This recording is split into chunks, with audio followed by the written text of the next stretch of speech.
Everybody, welcome back to our channel. జనరల్గా మనం మన డైలీ లైఫ్లో చాలా రకాల వర్డ్స్ అండ్ సెంటెన్సెస్ని యూజ్ చేస్తూ ఉంటాం కదా. సో అలాంటి వర్డ్స్ అండ్ సెంటెన్సెస్లో నుంచి నేను కొన్ని వర్డ్స్ తీసుకొని వాటికి సంబంధించిన కొన్ని ఎగ్జాంపుల్ సెంటెన్సెస్ అనేవి ఇంగ్లీష్లో ఎలా చెప్పాలో నేను క్లియర్గా ఎక్స్ప్లెయిన్ చేస్తాను. ఇలాంటి వీడియోస్ నా ఛానల్లో చాలానే ఉన్నాయి, ఒకసారి మీరు ప్లేలిస్ట్లోకి వెళ్ళి చూసేయండి. మీకు ఏమైనా డౌట్స్ ఉంటే ఇన్స్టాగ్రామ్ లింక్స్ అనేవి డిస్క్రిప్షన్లో ఇచ్చున్నాను. మీరు కనుక నా ఛానల్ని ఫస్ట్ టైం విజిట్ చేసినట్లయితే సబ్స్క్రైబ్ చేయడం మాత్రం మర్చిపోవద్దు. వీడియో కనుక నచ్చినట్లయితే లైక్ చేయండి, అలాగే మీ ఫ్రెండ్స్ అండ్ ఫ్యామిలీ మెంబర్స్కి షేర్ చేయండి. Okay, let's go to the topic.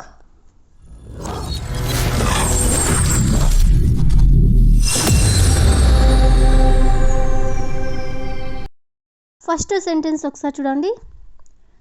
మీరు నా మీద నిందలు వేస్తున్నారు. అదేవిధంగా నెక్స్ట్ వన్, మీరు ఆమెని ఎందుకు నిందిస్తున్నారు. ఈ టూ సెంటెన్సెస్లో కూడా కామన్గా నిందలు వేయడం అంటే నిందించడం అనే వర్డ్ అయితే కామన్గా ఉంది కదా. సో ఈ వర్డ్ని తీసుకొని దానికి సంబంధించిన కొన్ని రిలేటెడ్ ఎగ్జాంపుల్స్ అనేవి చూద్దాం. సో ఫస్ట్ వన్, వాళ్ళు మమ్మల్ని నిందించడానికి ప్రయత్నించారు. వాళ్ళు మమ్మల్ని నిందించడానికి ప్రయత్నించారు అని చెప్పాలనుకున్నప్పుడు they try to slander us. They try to slander us అంటే వాళ్ళు మమ్మల్ని నిందించడానికి ప్రయత్నించారు అని. అదేవిధంగా నెక్స్ట్ వన్, వాళ్ళని నిందించవద్దని నేను ఆమెని హెచ్చరించాను.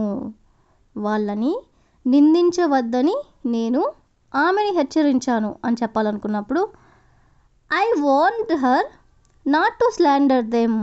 ఐ వార్న్డ్ హర్ అంటే నేను ఆమెని హెచ్చరించాను అంటే వార్న్ చేశాను.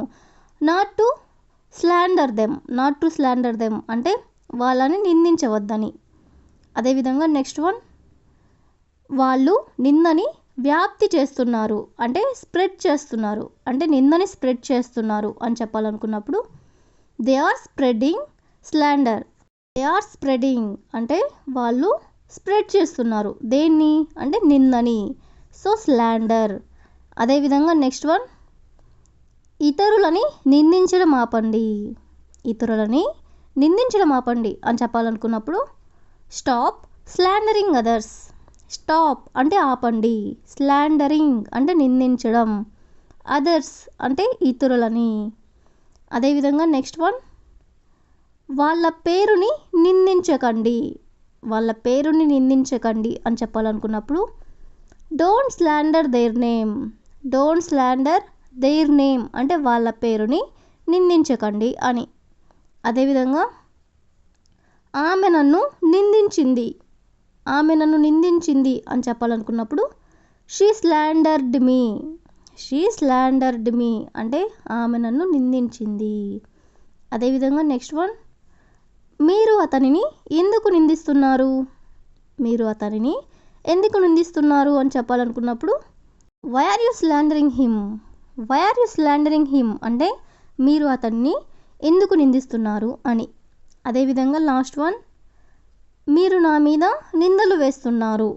మీరు నా మీద నిందలు వేస్తున్నారు అని చెప్పాలనుకున్నప్పుడు you are slandering me. You are slandering me అంటే మీరు నా మీద నిందలు వేస్తున్నారు అని. సో ఈ విధంగా మనం నిందించడం అనే వర్డ్ని తీసుకొని కొన్ని రిలేటెడ్ ఎగ్జాంపుల్స్ అనేవి చూసాం కదా. నెక్స్ట్ సెంటెన్స్ ఒకసారి చూడండి. అదంతా సరే కానీ నువ్వు అక్కడికి ఎందుకు వెళ్ళలేదు. అదేవిధంగా అదంతా సరే కానీ ఆమె ఎందుకు ఏడుస్తుంది అంటే ఈ టూ సెంటెన్సెస్ కూడా ఒకసారి చూడండి. రెండిట్లో కూడా అదంతా సరే కానీ అంటే ఒక సెంటెన్స్కి ముందు ఇలా చెప్తూ ఉంటారు కదా చాలా జనరల్గా.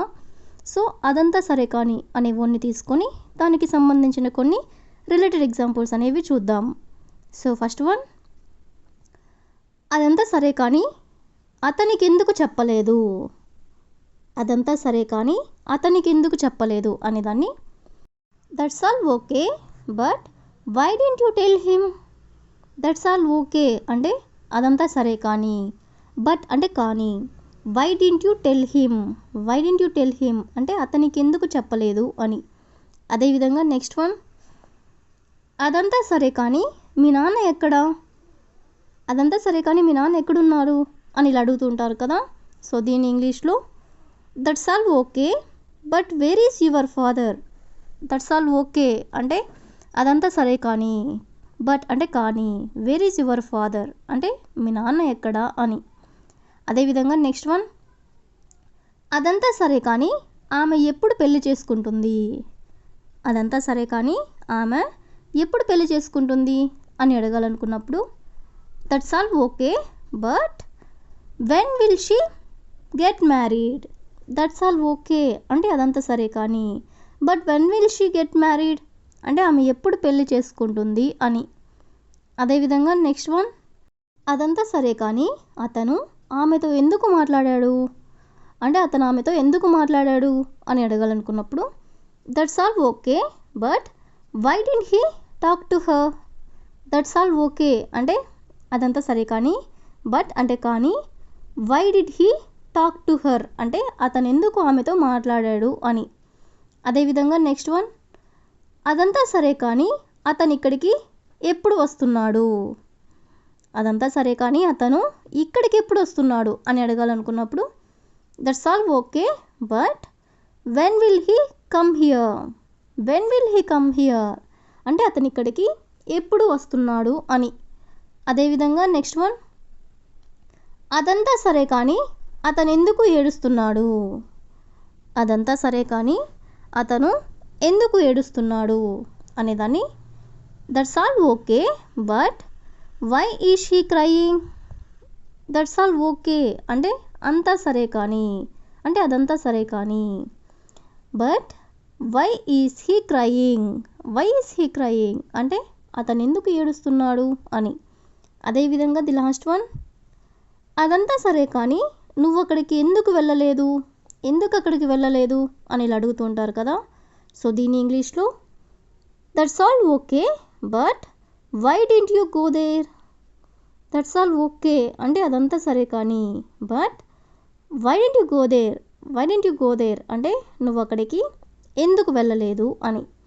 సో ఈ విధంగా మనం అదంతా సరే కానీ అనే వర్డ్ని తీసుకొని దానికి సంబంధించిన కొన్ని రిలేటెడ్ ఎగ్జాంపుల్స్ అనేవి చూసాం కదా. So that's all for today. I will ask you question for you. అదంతా సరే కానీ అతను ఇక్కడికి ఎందుకు వస్తున్నాడు. అదంతా సరే కానీ అతను ఇక్కడికి ఎందుకు వస్తున్నాడు. So if you know this one in English, please you can comment in the comment section.